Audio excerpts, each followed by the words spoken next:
One of this morning's morning sprint, starting our morning and day off with purpose, passion, and meaning. So I just read something that really resided, and there's so much truth to this. And what it is he or she, or one who has the most success, is the one who can deal with the most frustration.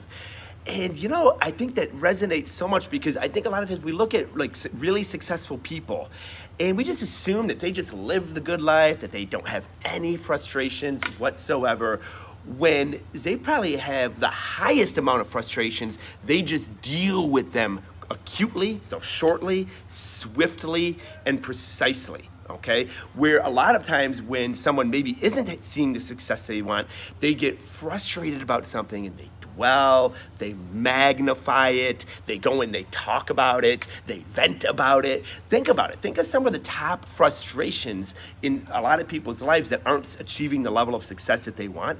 That you probably hear about those frustrations a lot. They probably dwell on those frustrations. You know, I have a buddy of mine who's really frustrated with something right now, and we're going on 2 weeks where he's just dwelling on it. And I get it. I tend to do this a lot too, and just having this awareness of being like, hey, am I dwelling on a frustration right now?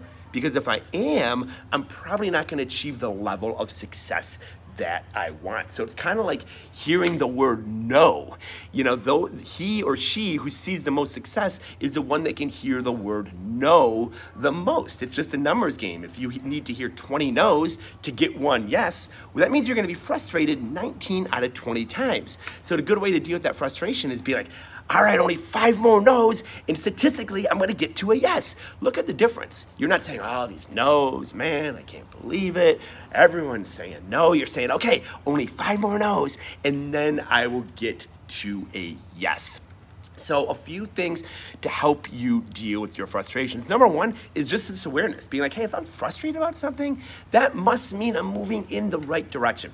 Number two, you have to accept the things you cannot change the things you can, and then have the wisdom to know the difference. So if you're dealing with a frustration, number one, ask, can I do anything about this? No, it's raining outside. Maybe you're frustrated because it's raining outside and it's your daughter's sweet 16 birthday day. Okay, there's nothing that you can do. Out of sight, out of mind, let's move forward. Let's move this bad boy indoors. Let's get the DJ to move in the basement, clear out the kitchen table, and let's have the best sweet 16 indoors that we can. Big difference in mentality. So number two, accept the things you cannot change. Change the things you can. In that particular example, you can't accept that it ain't happening outside, but you can change and bring it inside. And then I think the biggest thing about that statement is having the wisdom to know the difference.